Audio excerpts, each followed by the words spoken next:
nous amène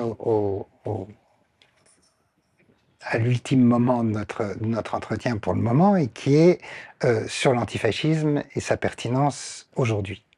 Parce que là, à la fois dans des textes que vous avez déjà publiés dans un livre en chantier, je crois, vous revenez à la fois sur les différents types d'antifascisme à l'époque du fascisme 1.0, c'est-à-dire du côté des républicains socialistes, de la sécession aventine, mais aussi sur Justicia et Libertad dont on a parlé, du PCI base et sommet, etc.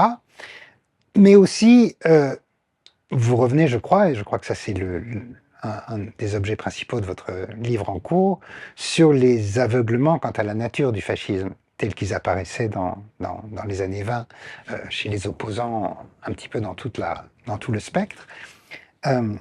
Et donc, ça vous amène évidemment à vous interroger sur les enseignements qu'on peut en tirer pour aujourd'hui, à la fois sur les lucidités et sur les cécités d'il y a un siècle. Bien. Donc ça, encore une fois, ça a plusieurs questions. Et la première, dont vous traitez, notamment dans l'article récent dans AOC, mais dont vous traitez avec, comment dire, sans vous prononcer jusqu'au bout dans un sens ou dans un autre, qui sont sur les avantages et les inconvénients de l'usage du mot fascisme pour caractériser l'extrême droite aujourd'hui, dans l'international réactionnaire, mais en Italie en particulier.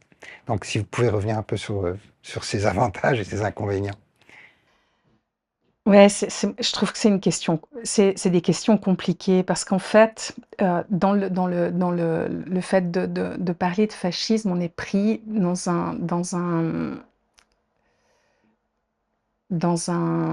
un jeu qui est très compliqué. Je m'explique. Moi, je suis fondamentalement d'accord toujours bien d'être d'accord avec Robert Paxton. Donc, je suis d'accord avec l'historien états-unien Robert Paxton, qui dit que c'est un terme qui provoque plus de chaleur que de lumière. Et je suis fondamentalement d'accord avec lui parce que le terme de fascisme, on bute sur sa définition toujours. Un autre historien du nazisme, cette fois Yann Kershaw, disait que c'était comme si on voulait clouer au mur de la gélatine, en fait, quand on essayait de définir, et tout ça devenait très compliqué. Alors maintenant, ça ne veut pas dire que le terme de fascisme n'a pas de pertinence, il a énormément de pertinence. Simplement, la question qui englobe le terme de fascisme, c'est la question de qu'est-ce qu'on met à l'intérieur de ce terme et ce sur quoi on va le plus insister. Et on se rend compte aujourd'hui que lorsque le terme de fascisme est utilisé, il est utilisé la plupart du temps dans le cadre d'une bataille de valeurs, en fait, indépendamment des éléments qui sont des éléments constitutifs du mouvement, enfin des mouvements et des partis fascistes tels qu'ils sont apparus dans l'histoire. Et je donnerais deux éléments constitutifs. Le premier, c'est que c'est un mouvement de masse, ou trois éléments constitutifs. Le premier, c'est que c'est un mouvement de masse. Le deuxième, c'est que c'est un mouvement qui s'appuie sur une organisation paramilitaire. Et le troisième, c'est que c'est un mouvement autonome qui s'organise en dehors de l'État en fonction de ses propres objectifs.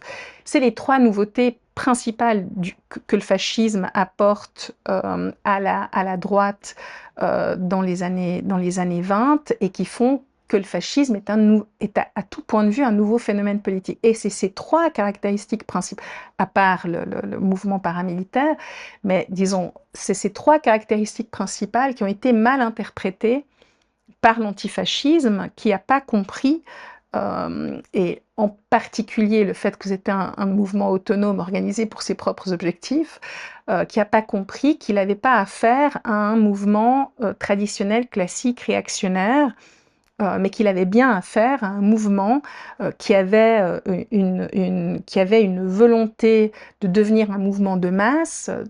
Le secrétaire du Parti communiste italien, le futur secrétaire du Parti communiste italien, qui est Palmiro Togliatti, le définira comme un mouvement réactionnaire de masse. Il est beaucoup plus proche, en fait, de la réalité. Donc un mouvement de masse qui était pas seulement porté par la petite bourgeoisie et la classe moyenne, mais qui avait tendance à vouloir, y compris capter une base politique qui était celle qui aurait dû être celle des mouvements progressistes et d'émancipation, et que c'était pas simplement une arme aux mains de la bourgeoisie. Et que à partir de là, si vous voulez, si aujourd'hui on dit bon, mais c'est le fascisme, il n'y a pas de mouvement de masse, il y a un électorat, mais il n'y a pas de mouvement de masse, il n'y a pas d'organisation paramilitaire. Ça se discute. On pourrait considérer que l'ICE aux États-Unis peut devenir précisément cet instrument paramilitaire. Mais pour le moment, il n'y en a pas. Et il y a surtout qu'il n'est pas en dehors de l'État, mais qu'il est à l'intérieur de l'État. Qu'est-ce qu'on fait avec ça? Et c'est ça, c'est pour ça que j'ai pas tranché dans le papier pour AOC, parce que en fait, moi je me dis, mais les mouvements auxquels on a affaire aujourd'hui en Italie, bien sûr en Italie, le berceau du fascisme, il n'a jamais quitté l'Italie, comme disait l'historien Emilio Gentili, il a toujours existé, donc ça ne sert à rien de parler de retour du fascisme, il a toujours été là. Bon, là je suis d'accord avec lui, mais si vous voulez, si vous regardez l'ensemble des territoires où l'extrême droite gagne du terrain, eh bien effectivement vous avez toute une série de points communs tant dans la montée, tant dans les conditions de montée de ces mouvements vers le pouvoir, que dans le discours politique qui sont engagés. Mais vous avez aussi des différences très importantes. Et moi, ce que j'essaye de dire, avec plus ou moins de succès, c'est que, ça dépend où je suis, c'est que il faut s'intéresser à ces différences parce que, en fait, quand moi j'ai travaillé sur l'antifascisme essentiellement italien du début du XXe siècle, ce qui me terrifiait en tant qu'historienne, parce qu'on regarde ça en sachant ce qui s'est produit, ce qui me terrifiait, c'était de lire des articles de presse dans la presse républicaine, socialiste, puis communiste, dans les années 20, qui montraient la montée du fascisme vers le pouvoir et qui ne comprenaient pas de ce à quoi ils avaient affaire. Ils se sentaient encore dans une espèce de compétition politique classique. Bon, bien sûr, il y avait des groupes paramilitaires, les faisceaux de combat, qui laissaient des milliers de morts sur leur chemin. On compte plus de 3000 morts entre 1919 et 1922. Mais enfin, c'était la réaction. Et le fait de ne pas comprendre la modernité, c'est-à-dire ce qui faisait la différence entre la réaction et le moment présent, ça a été une défaite majeure du mouvement, des mouvements qui vont se dire ensuite antifascistes. C'était l'élément catalyseur de leur défaite, parce qu'ils se sont pas concentrés sur la nouveauté. Et ce que j'essaie de dire là, c'est précisément ça. Il y a des liens évident entre l'extrême droite aujourd'hui dans le discours, dans les formes d'organisation, quoique, mais disons en tout cas dans le discours de l'extrême droite avec les programmes politiques défendus par les fascistes, mais il y a des différences. Et si on s'intéressait aux différences pour essayer de voir comment combattre ce nouvel animal politique. Et voilà, si on veut l'appeler le fascisme, pourquoi pas, mais il ne faut pas que le fascisme, le fait de l'appeler ainsi, ça soit un oreiller de paresse pour s'empêcher de réfléchir précisément aux nouveautés. Et moi, je crains ça, en fait. Je crains cette défaite-là, la défaite où les mouvements aujourd'hui qui parlent de fascisme sont prêts à combattre le fascisme tel qu'il se l'imagine ou tel qu'il a été, mais je ne suis pas sûre ou pas convaincue qu'il soit tout à fait prêt à combattre cet animal nouveau, puisque comment le combattre si on le saisit pas pleinement? Et c'est ça qui m'inquiète, en fait. Voilà, donc je réponds toujours pas à la question, voilà, mais parce que je me refuse à y répondre, en fait. Je crois qu'il y a toute une série alors, en l'occurrence beaucoup d'économistes ces derniers mois qui travaillent à fond sur les modifications dans le capitalisme aujourd'hui, sur la tendance de plus en plus autoritaire du capitalisme aujourd'hui, etc. Et je pense que en fait, c'est vers ça qu'il faudrait commencer à sérieusement réfléchir et peut-être pas de s'accrocher à ce terme de fascisme. Voilà, c'est peut-être...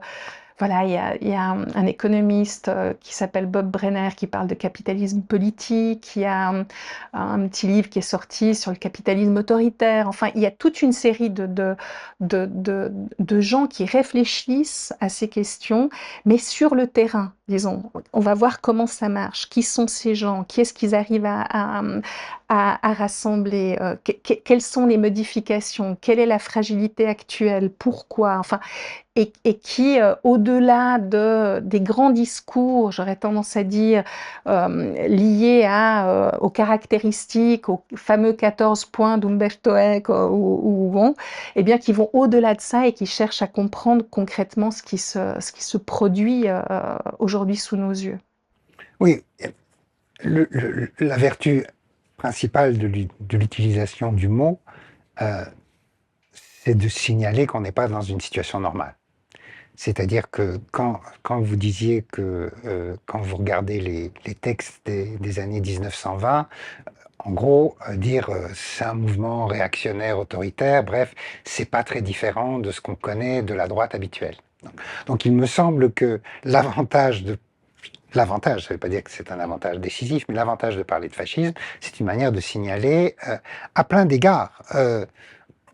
On ne peut pas le considérer comme la continuation d'une démocratie libérale, même appauvrie. On est passé au-delà d'un certain seuil. Ce qui pose d'autres questions dont certains de vos textes parlent aussi, c'est que à partir du moment où on prend le fascisme au sérieux, même si on ne l'appelle plus fascisme, ça pose aussi la question des moyens de résister. On voit ça aux États-Unis, par exemple. Certes, on essaye de résister par les manifestations, certes, on essaye de résister en faisant des procès, mais si les manifestations sont réprimées et si le pouvoir judiciaire est bridé, voire remplacé par des gens aux ordres, d'où peut venir la résistance, hein, dès lors que déjà une grosse partie de l'establishment politique se couche. Donc ça, déjà, ça pose cette question-là. Les autres points que vous soulevez, c'est sur le côté milice en dehors de l'État. J'entendais Alberto Toscano, l'historien, récemment, qui disait que ce qui est intéressant avec ICE, donc la police des frontières américaine, c'est qu'on est moins, pour le moment en tout cas, même s'il va y avoir plein de recrutements qui vont changer les choses, on est moins dans l'intégration de milices fascistes à l'intérieur de l'État que de devenir milice de l'appareil d'État lui-même.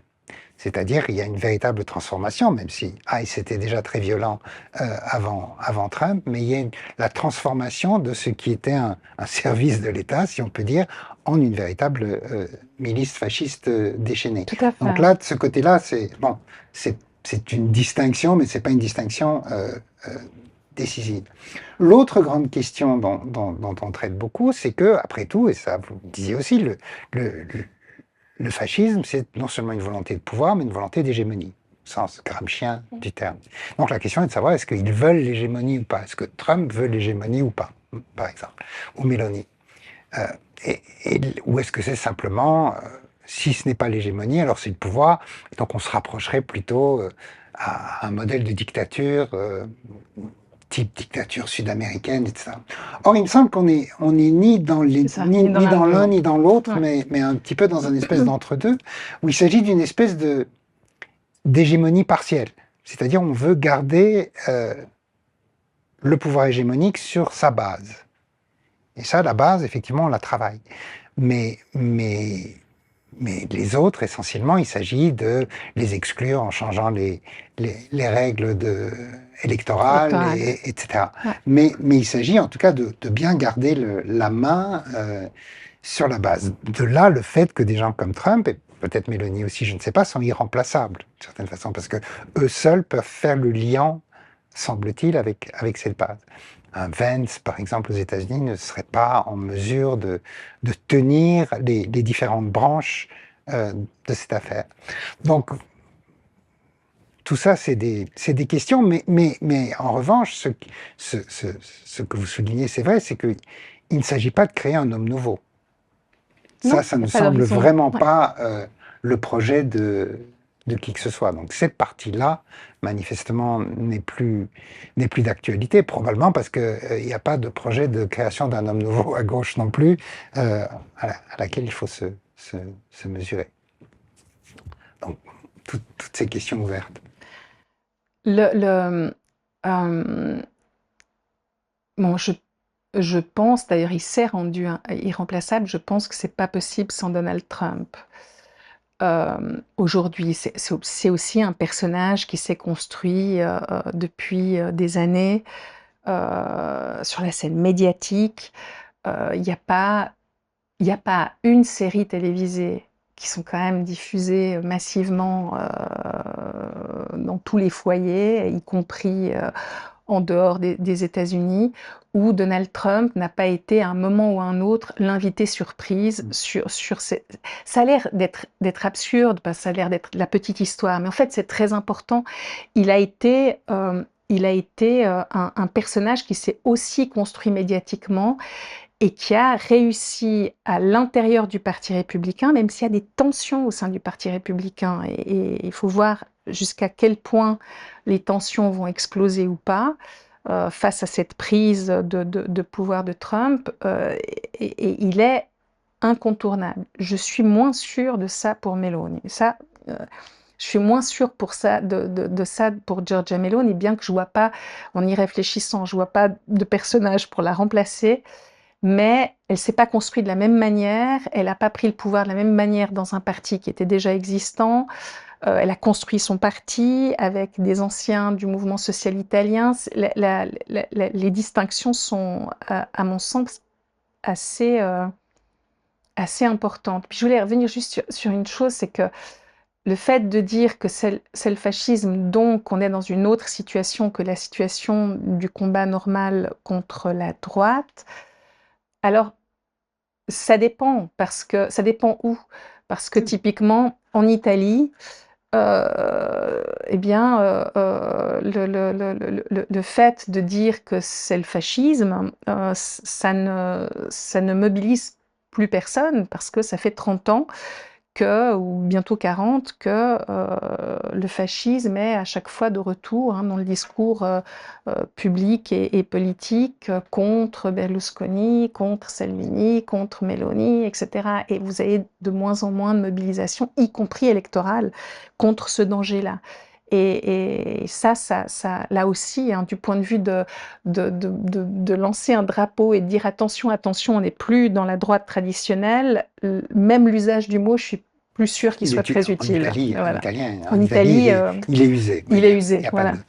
Et néanmoins, indépendamment de ça, il me semble que vous pensez que l'antifascisme est d'actualité, même si le fascisme, ça se discute.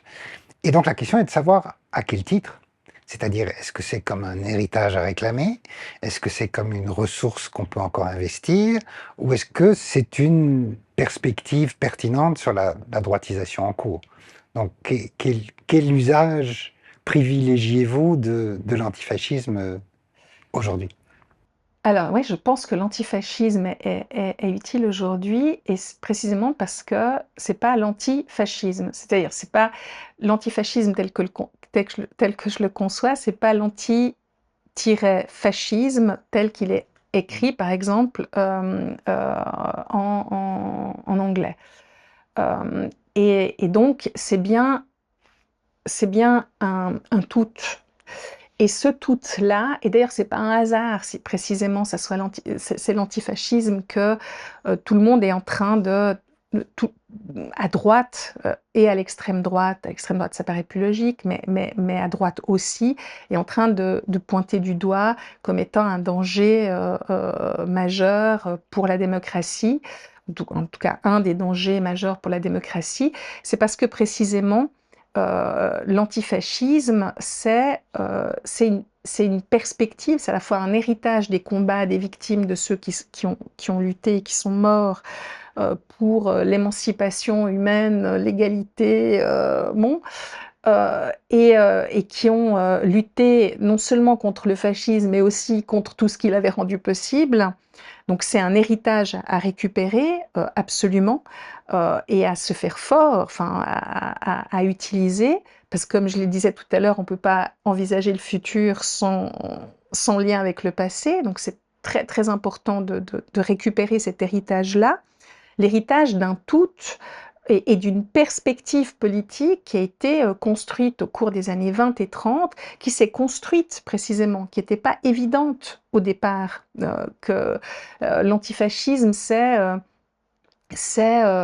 un historien comme Hanson Rabinbar dit, mais c'est un antifascisme existentiel, c'est-à-dire qu'il y a tout à coup il y a une population qui, au-delà des organisations de partis, se met en marche et lutte contre cette forme-là particulière de réaction ou de contre-révolution, pour être plus clair. Donc, en fait, il y a quelque chose qui est de l'ordre de la mobilisation des gens, il y a quelque chose qui est de l'ordre de l'horizon que ça a pu tracer, à tort ou à raison, mais que ça a tracé de fait le fait de revenir à cette idée de front populaire avec toutes les critiques qu'on peut adresser au Front populaire de 34, 35, 36, eh bien, c'est que le Front populaire avait réussi à récupérer l'imaginaire d'une volonté d'unité qui venait de la base, hein,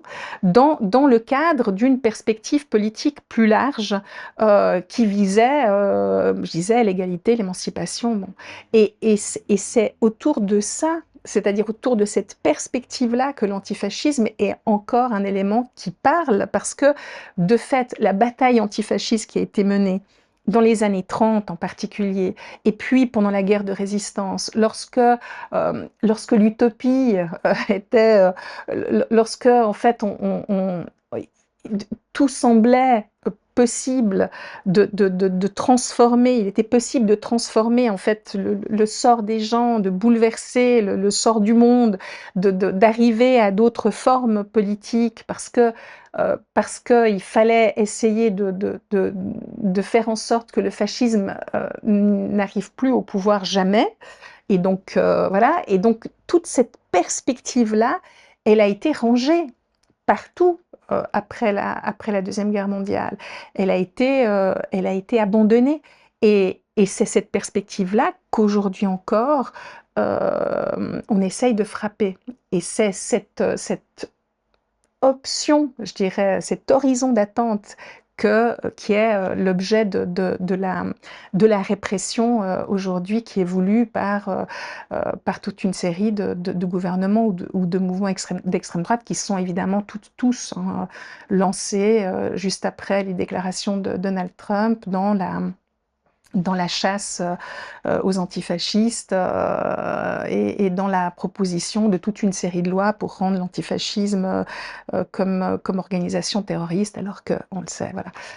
Donc en fait, c'est cette perspective, c'est cet espoir qui fait peur, en fait. C'est cet espoir qui est source d'une possible étincelle révolutionnaire de changement social profond, qui est sans doute celle qui fait le plus peur aujourd'hui, parce que c'est autour de ces perspectives-là de lutte, des perspectives unitaires de lutte, c'est-à-dire celles qui fondent l'unité de ceux qui sont les premiers à subir les politiques de l'extrême droite, qui fait peur précisément. C'est cette possibilité d'unité qui fait peur. Donc on en revient à l'idée que même si nous, on n'est pas sûr de savoir ce que c'est l'antifascisme, eux, ils savent. Eux, ils savent. Donc ça, c'est déjà moyennement rassurant, mais enfin bon, un peu quand même. Mais, et on terminera là-dessus, peut-être deux questions restent, me semble-t-il, ouvertes dans cette notion d'antifascisme. Parce que et les deux se retrouvent dans, je crois, ce que vous avez exploré. La première, c'est de se dire que l'antifascisme, ça peut être vu, je dirais presque comme un programme minimal, au sens où le fascisme c'est insupportable, donc il s'agit de rassembler qui on peut.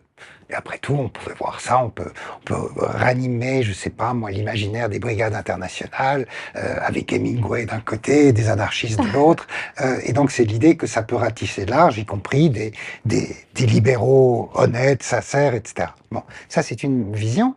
Et l'autre vision serait, au contraire, que l'antifascisme, c'est un anticapitalisme radical, est tellement radical qu'il est prêt à tout, y compris à passer à la lutte armée pour conjurer le fascisme, avec cette idée que on n'abattra pas le fascisme si on n'abat pas le capitalisme aussi.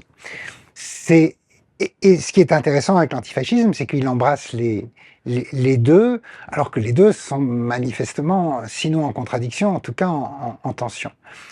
Avec aussi ce que c'est le corollaire que ça soulève et que vous avez évoqué, c'est que effectivement il y a aussi une longue histoire d'aveuglement, à mon sens en tout cas, du marxisme sur le fascisme.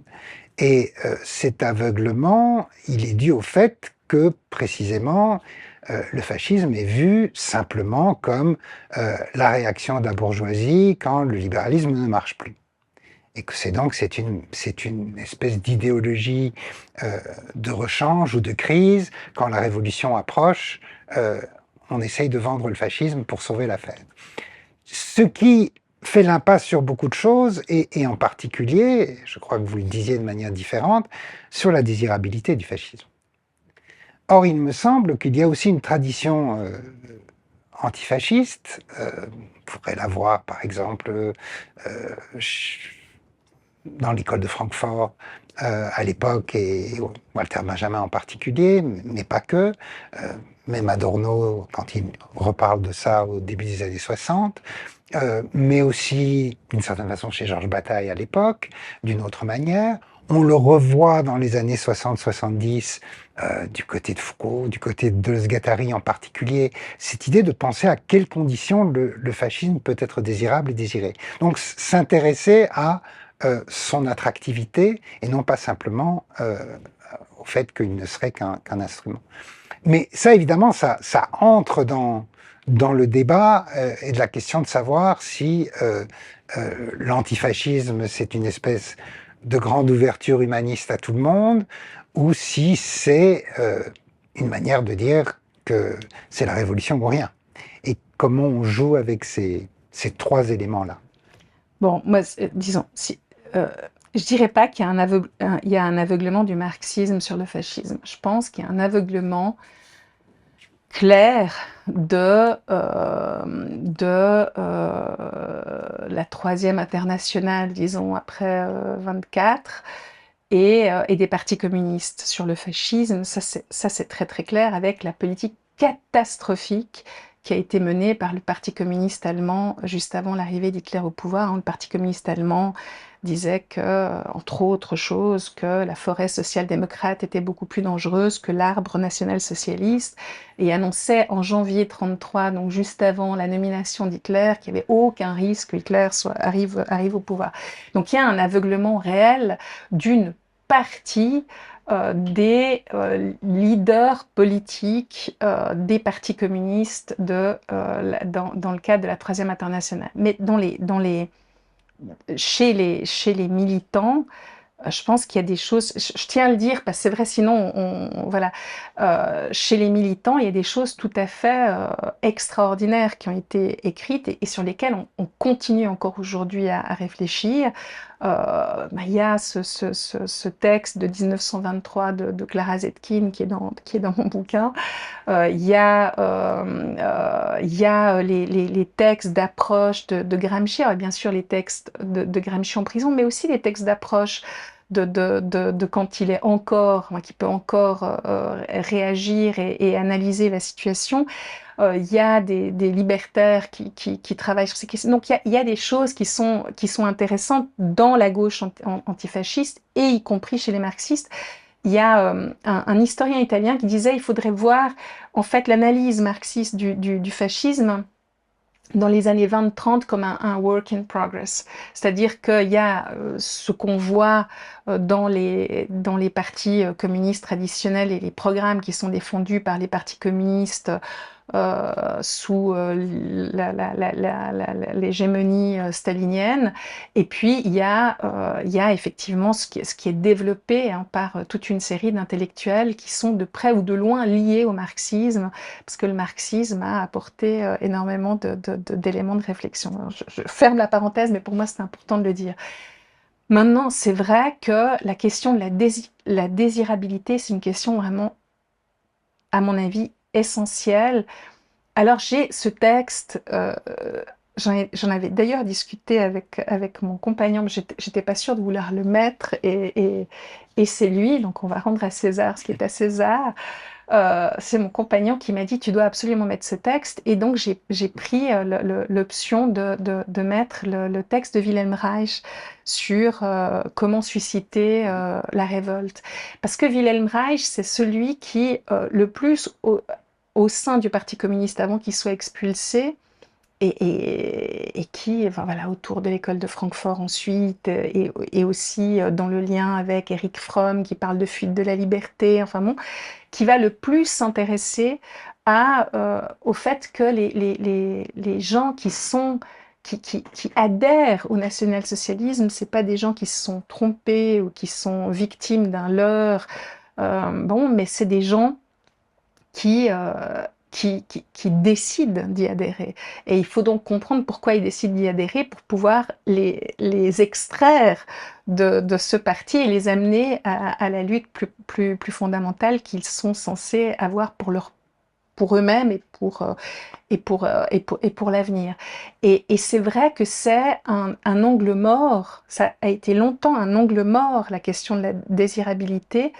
En tout cas, pendant les années 20-30, on a beaucoup le Parti communiste allemand a critiqué vertement Wilhelm Reich et sa manière d'envisager l'adhésion au national-socialisme, justement sur cette base-là, hein, sur le fait du refus de pouvoir imaginer que, en fait, si on a une partie de ces gens qui adhèrent au national-socialisme et qui décident d'y adhérer, mais ça veut dire que nous, on a failli dans l'optique de les amener à nous. Et donc, on a failli dans le rôle qu'on devait avoir en tant que Parti communiste, hein, si je reprends cette idée-là.